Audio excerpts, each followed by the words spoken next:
Um, uh, while I was involved in law enforcement, was also an instructor for the California Department of Justice.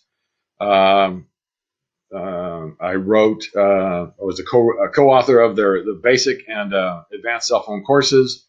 Um, then along came Teal as we were starting to get into cell phones, and with them, I created the ISP course. I'm co-author for the smartphone forensics course and co-author for their intermediate smartphone class. Okay, moving on. Let's talk about flasher boxes. Well, first, let's talk about your environment. My flashing environment, I've got a laptop computer, gaming laptop by Asus, Republic of Gamers, and I've maxed it out as far as much RAM uh, as I can go. And you see the specs here on the as far as the USB. I've got two USB 3.0 ports. I've got one USB 2.0, and also I have one USB-C port. Now, based on those specs, I'm pretty sure you can guess which port my wireless mouse receiver is plugged into. So I have my USB 3 ports available for dongle or the flasher box, and then plus connecting the actual cell phone. I don't use any additional USB port adapters. I found I run into headaches with connectivity issues. All right, so that's basically the laptop. Now, for the software, this laptop I only use it for flashing. I have the ability to just use this guy for flashing only, and the reason for that is you need to turn off your antivirus on the majority of the flasher box software, because Microsoft or whoever your antivirus vendor is does not like what happens when you launch the flasher box software. So I actually have to disable it, and I disable the real-time protection because once I've done that, that seems to work. Now, as far as power management on this laptop, I've got it maxed out. I've got the high performance setting, and when it's plugged in, the screen never shuts off, and I don't mind if the display does, but I won't have the computer ever go to sleep, and that's because if I've got a large device that I'm downloading, I don't want the computer to go into hibernation mode and possibly screw up my download. All right, so that's my laptop, and here's what flasher boxes I like. My number one go-to is NCK dongle. Number two, EFT dongle. Number three, the Octoplus box. Number four, Miracle box, Thunder Edition. And I've got a couple honorable mentions that, all right, if things aren't working, I will give these two guys, the Chimera Tool and Furious Gold, give them a shot. Now, one thing you need to be aware of on flasher boxes is all of them, or the majority of them, require a subscription fee every year. You gotta kick out. Usually it's under $100 for this US for the subscription. NCK dongle, for example, is around 65, 70. EFT, right about the same price. The only one that's a bit unique is Furious Gold, which you can purchase different modules, and each module has a price, and then you can do a yearly subscription fee as well to maintain various updates. So that's one of the drawbacks of flasher boxes. You're constantly paying. But if you're in the law enforcement profession, or even in the civil side, if you have your forensic tool of choice, you're paying an SMS or yearly subscription anyway. The beauty of flasher boxes, they're considerably cheaper. All right, so let's talk about NCK dongle. The NCK dongle has multiple modules.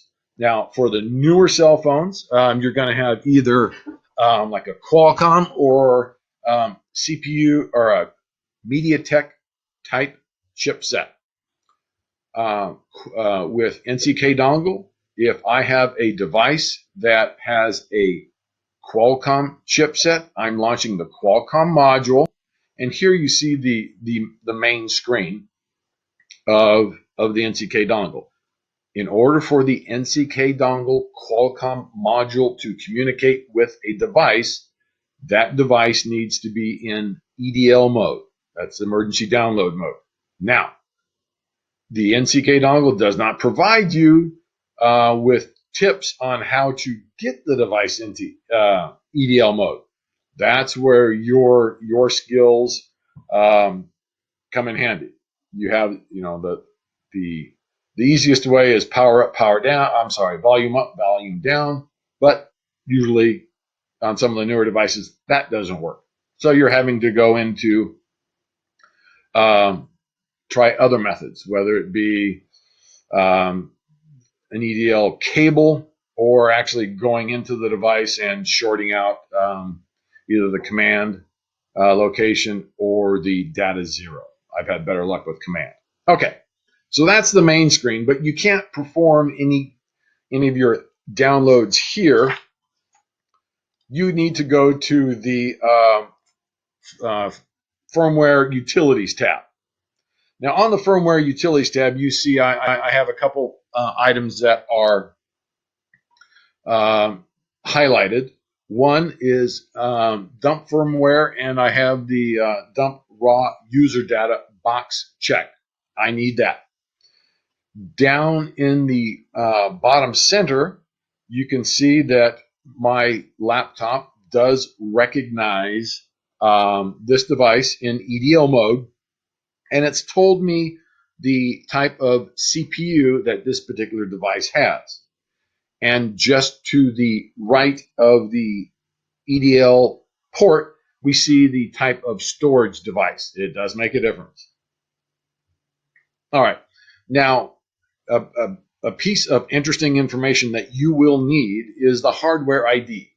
If you look in the window in the center there, you see I have it highlighted, the hardware ID. That's unique to the Qualcomm processors. And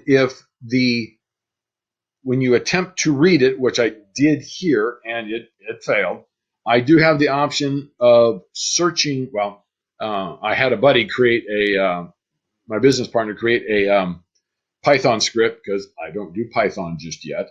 And he's basically, the Python script searches my entire Firehose folder for that specific hardware ID. And once I've determined I've got matches for the hardware ID, I can come back and I can specifically use a loader for that device or that matching hardware ID.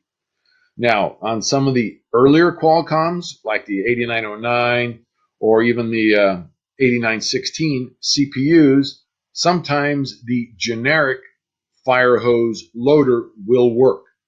However, you start talking about Motorola's and LG's and even some of the newer Samsungs, unfortunately, A, the Firehose file is not available, or B, it doesn't work. So this can be a challenge at times. It's not uncommon for me to try multiple identical fire hoses that have the same hardware ID. For instance, this is an 8909 CPU. It has a unique hardware ID. I've even known to try some by different vendors just to see if it in fact works. Okay, so next we have our MTK module. Now, this is a separate module. However, the subscription for NCK will allow you to operate this particular module as well. And just so you know, all of these modules have to be launched as administrator. Okay. Now, the NCK MTK Android model, you can either select by the device by either the manufacturer, or you can select by the actual processor. And as you can see, they do have a large selection of supported processors, even on the newer devices. Okay. So now we are using the MTK module with specific DA loader and specific authentication file. DA stands for download agent. So just like with a fire hose for Qualcomm, MediaTek has download agents. Now, luckily for the majority of the phones, the internal database within the NCK dongle will work. However, there are those times where you will need to provide a device-specific DA loader, download agent, and a specific authentication file. So here I've migrated over to the Read Firmware tab, and I've selected my device, and I've imported my download agent and my authentication file. And let's see, I'm sorry. And in the bottom screen, I've actually selected Dump Phone Scatter Firmware, and I've also selected Dump User Data. Once I've done that, I select Read Firmware, and what that will do will dump each individual partition. The scatter file is more like a table of contents. It'll tell you the offset and the size of each particular partition. And then the software will extract each specific partition. Now, the downside to this is, as you can see, I have vendor IMG. I've got my user data IMG. I've got some bin files in there. And if I were to bring those into my forensic software, my cell phone software, I would need to bring in each specific partition, the ones that I would be interested in. The primary two, system and user data. However, your specific forensic software might be able to extract other information from the other partitions, so we also may want to try a different download option, and that is the read full file option. And again, selecting user data, you can see just below the image that I've got a couple results of full flashes, full download flash. And this is the entire flash copy. So when I use my forensic software, I can easily bring in just the one bin file. I don't have to bring in multiple ones. Okay. Now, let's not forget our legacy phones, our throwdown phones, or whatever you want to call them. Once you've done a little bit and analyzed the specs on that throwdown phone, you can use the NCK's generic MTK module. Once again, your identification is still by either CPU and or by device. And then once you also need to, let's see,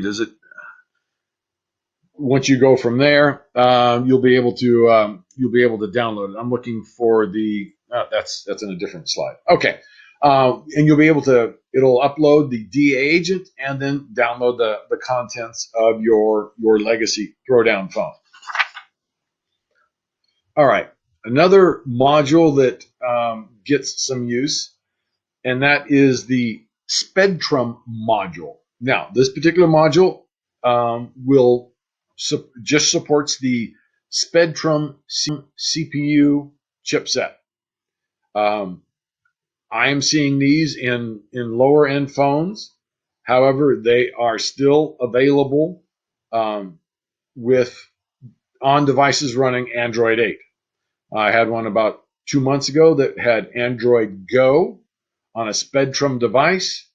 Using using the NCK dongle, I was able to download it, and luckily, even though it was running Android Go version 8, which is basically a slimmed down Android 8 version, it was not encrypted. So that tells me that that specific Spectrum CPU does not meet the requirements. I've only had the pleasure of just doing the one newer Spectrum running the Android Go. So I'd be curious to hear if other people are having the same luck with the Spectrum chips running Android.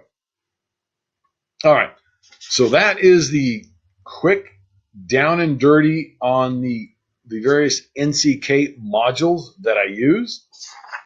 So I'm going to hop over to my EFT dongle, and I've made a video because there's just so many options available on the NCK. I'm sorry, on the EFT dongle that it's easier just to show a quick video. So I'm going to stop this particular presentation, go to videos, and we'll start the video, play video. All right, so this is the layout of what the NCK dongle, I'm sorry, EFT dongle looks like.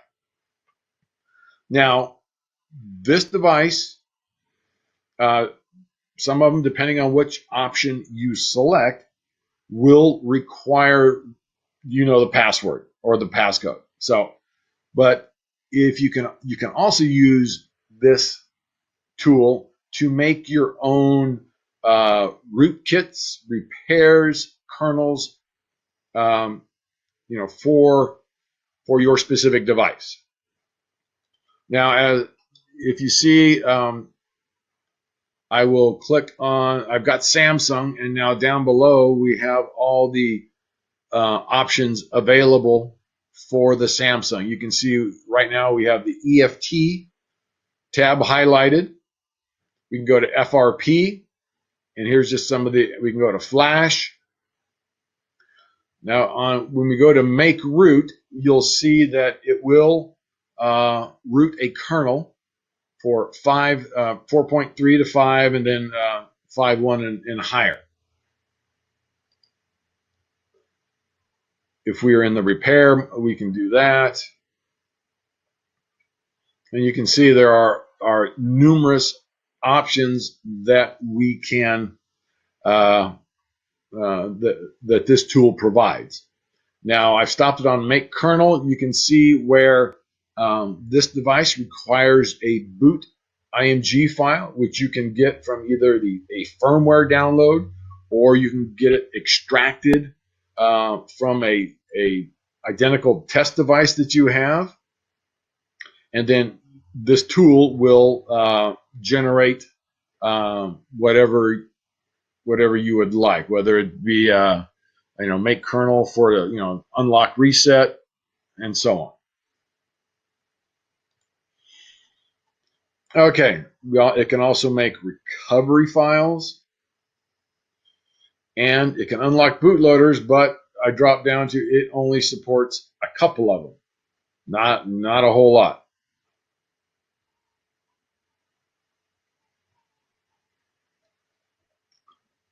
All right, so for those of you that have seen have taken apart the newer firmwares, you'll see the LZ4. This is just a quick, easy decompressing utility to extract the IMG files or the bin files out of the LZ4 compression format.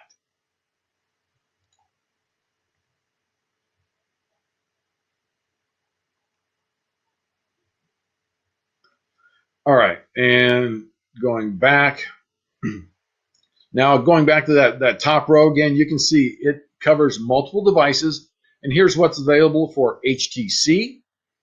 I go over to the Hawaii phones because I have trouble pronouncing that. Here's what's available for the Hawaii phones. And here's what we have for MTK. Now, you'll see a lot of similarities between the NCK dongle and the EFT dongle as far as downloading options. You have your availability to select the manufacturer and the device. Once again, you can launch specific DA agents and authentication files, and you can also use your recently created scatter file. And you see we have the yep. What happened?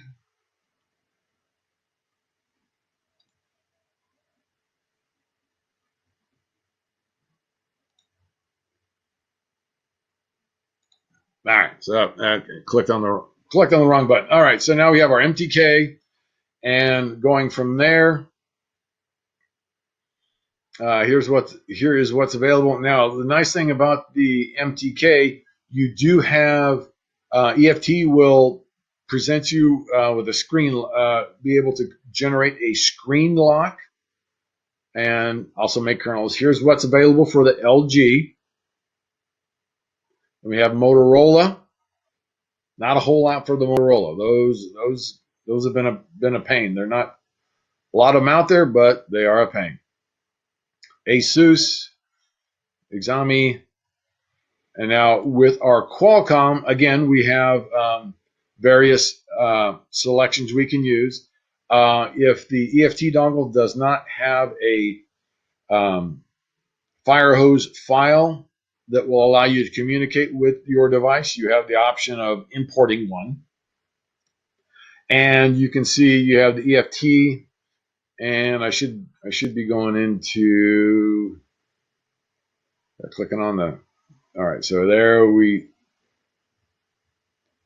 select the various models from the Qualcomm. If it's not supported, then we can do it ourselves. Then we have the flash, read, FRP, and the make kernels. Just tab. Don't see a whole lot of all winner phones. And then from there we go to our fast boot root.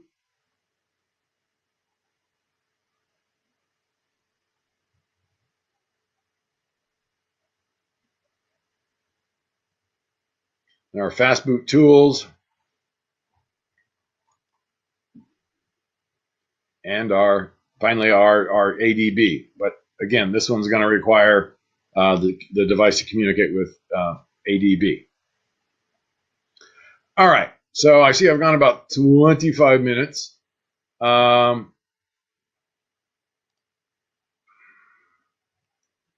go back on here. Stop video.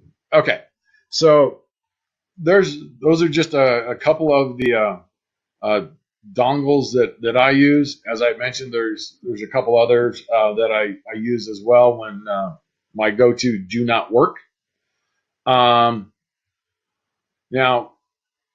I haven't seen any of the chat questions yet, but I'll get to those here shortly.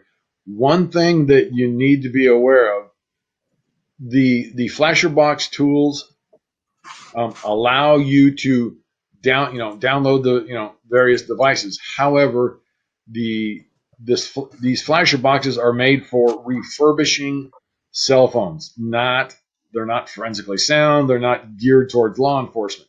So even though we're allowed to read the user data, if that device is encrypted by default, even your download will still be encrypted. These flasher boxes do not bypass the encryption schema. Now, on some of the options you saw, you're able to upload a modified boot IMG file or a different or a modified file to gain access or gain root. Now, the issue can be is if you have a locked bootloader, even using these tools will not get past a locked bootloader from the carrier vendors. Some devices, yes, as you saw, it does support some devices, but it does not support that many. Okay, with that, I'm pretty much done with my my little intro or my little talk about flasher boxes. I will go into the chat and see if we have some questions. Perry, it seems like there was one question that was put out so far. And anyone, if you want to post a question, go into chat and type a question in there. It is, are there scatter and authentication files included with the NCK software? No, you will get a database of DA files.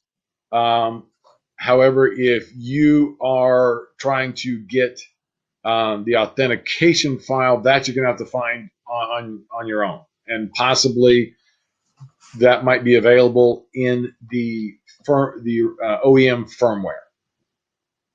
Gotcha. And then we have another one coming in. What are the chances of losing data using flasher boxes? Excellent question. All right, as I had mentioned earlier, these flasher boxes are for refurbishers. So the chance of losing data would depend on your expertise or your skill level using that flasher box. You can easily click on a button. Let me go to a slide. Let's see, start.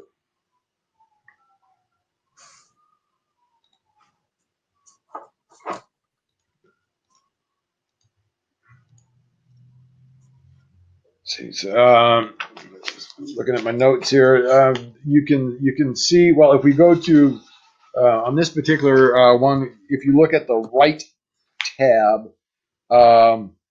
you can easily write to the device. So the chance of you causing data to be erased, the potential is there. Your understanding and your use of the FlasherBox software will greatly diminish that chance. Now, if the question is designed for, okay, in using that FlasherBox and wanting it to read the software, will it erase? I have not had one do that. So, okay. Okay, cool. And then one last question. Thank you, everyone, for sticking around. I know we went a little bit over time. What are your go-to sites to find firmware images? Well, couple. One is the EFT dongle has a pay subscription that has a lot of the combination files from Samsung and OEM firmware for a lot of the manufacturers. So I pay the $65 a year to have access to that. Another good one is was it SAM firmware? I'm trying to remember some off the top of my head. My go-to is the EFT dongle support because I pay for it and I don't have any pop-ups. I got decent download speed. Okay. All right. Actually, there's just a bunch of people like asking for questions. I think we can get to one more. Do you want to just take a look at the chat and just see if there's any questions that you'd like to answer?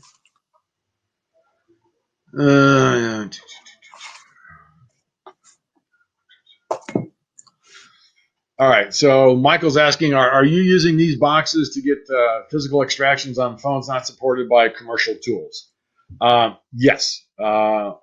Now, for example, if the tool, the commercial tool supports and a Qualcomm download, you are able to, if the tool does not perform or is not able to connect to the device, yes, you're able to use these tools to download the device. Now, with specifics to Cellebrite has a specific profile decrypting, Qualcomm. In that process, the device needs to reboot before it's able to download the DM0 partition. None of these dongles will inject anything and allow you to boot the device to extract it. So you can, if you're able to download it and it's not encrypted on the device, yes, you can download it using these flasher boxes if your forensic tool does not support it. All right. There's Michael. All right. SamMobile.com is another excellent area to get your Samsung firmware, and that is free. All right, so can you download images and then processed using either Magnet or Axiom? Yes, you can. You just have to, in that case, for example, if we were using the MTK, you would want to do the full flash download. That way you just have the one bin file. The Qualcomm module will also do the same thing. You'll have your one large bin file, and that bin file, that 15 gig bin file, that's what you're going to bring into your forensic software and have the software parse out the various pieces of information.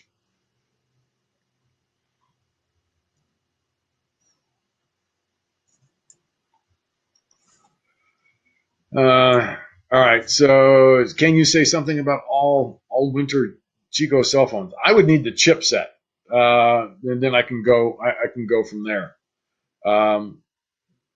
I doubt if I'm going to get a firmware ID, FCC ID, so I can do some research. But once I know the specifications, and I would use the appropriate. I'd start with the NCK dongle and go from there. All right, Kent, anything else? I think that's it. We definitely have gone over time. I just want to honor everyone's time. Thank you, everyone, for participating in today's webinar. I'll be sending an email with a recording and these slides as well. Let's see. If I may interject here real quick. Yeah. I just talked about two flasher boxes. The teal flasher box course does expose the users to many more of the flasher box dongles out there, and you actually get hands-on experience. I cannot say enough about the class. It was written by Veronica Perez, and she's a wealth of information. So if you have her email address and you have a phone, by all means, either send her something, send me something, so we can help you out. All right. And I think that's it. Thank you, everyone, for attending. And thank you, Perry, for offering all your knowledge and expertise. Thank you. All right. Thank you, everyone. Have a good afternoon.